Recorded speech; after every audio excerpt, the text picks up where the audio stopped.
this section, we're going to talk more about the question of how language emerges. Again, we're going to go back and talk about LAS. It is all about social interaction between child and mom. And those kind of routines actually can help children to produce language and be more specific. There are going to be some games, like there are going to be some mother-child routines every day. I guess you guys know about that. For example, some games like here's your nose, here's like your mouth, or let's say Itsy Bitsy Spider, Peekaboo, hide and seek. So those kind of games actually can help children a lot to just pick up vocabulary and just understand language development better. For example, whenever mom is just pointing at their nose and they're going to produce the vocabulary related to that, the child can understand that, okay, nose is related to that part of the face. Same goes for peekaboo and for hide and seek. For example, when we're going to just hide one item or we're going to just actually do the game by ourselves, they're going to just try to produce language. They're going to just actually follow us and just understand our location and just understand different objects in the environment based on that.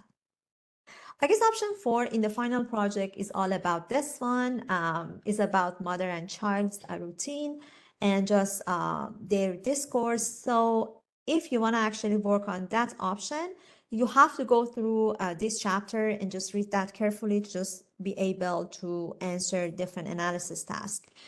But let's go back to the lecture part. We talked a lot about LAS. We said that it's just better than Skinner's perspective, better than Chomsky, because it's just considering environment's role as well. However, it does have a big flaw. It cannot entirely explain how children make grammatical mistake and how they can just resolve those mistakes by themselves. For example, there's going to be some situation, instead of saying that I played with that toy, a child might say that, sorry, for example, instead of saying that I went there, a child might say that I go there, like go plus ed, which is wrong, right? But since they are so cute all the time, we're going to just laugh and we say that, hey, baby, you are so cute. We're not going to correct them. Instead, they can just pick up the correct format of the verb by themselves, which is insane because they didn't get a correct feedback from us, but they can just actually correct themselves. So again, some people, they are saying that there might be some biological system that is like more strong than environment, which can actually navigate children throughout different tasks. So this is like one of the main flaw in sociocultural theories and LAS idea, LASS. The last one going to be cognitive development approach. It is again coming from Piaget. Piaget believed that language is just a byproduct of cognitive development. Piaget believed that children must know, for example, some concepts like object permanency before just producing phrases like all gone, if that makes sense. Or they have to just understand what is ball. For example, they have to just develop the concept of ball. For example, it's going to be a toy. It's going to be round. It's going to be for playing, I don't know, football or like something like that before producing the word ball.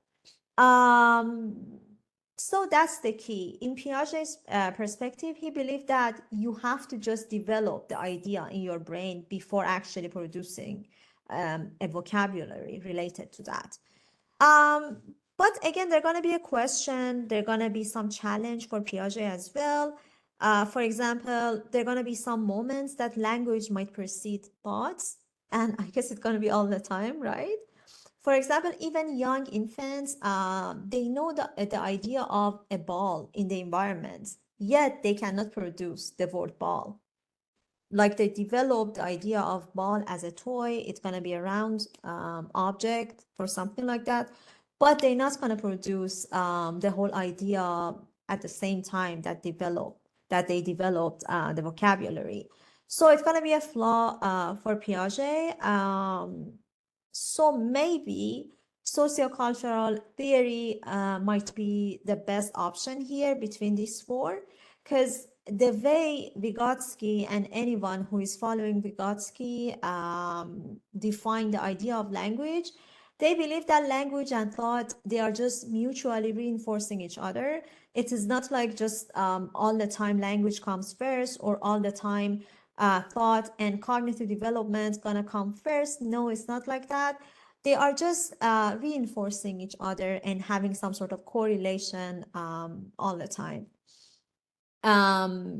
Yes, they're going to be biology, but they're going to be like some sort of environmental interaction that can help children to just learn language better.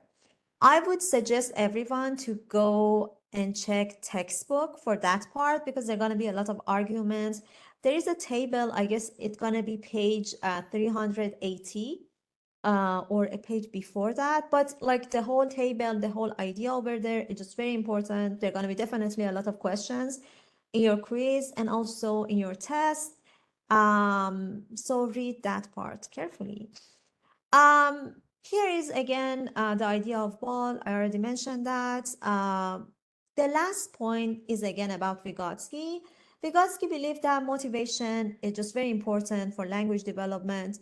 We already know that from chapter 9. We know that motivation is just very important in any other task, right? But Vygotsky believed that pragmatics or the environment is the key, because we have to just communicate our ideas and being understood. Like if we would just actually listen to children, if we would just let them to express themselves, we can just motivate them, and we can just actually reinforce them to just produce more vocabulary and just be more persistent in learning language.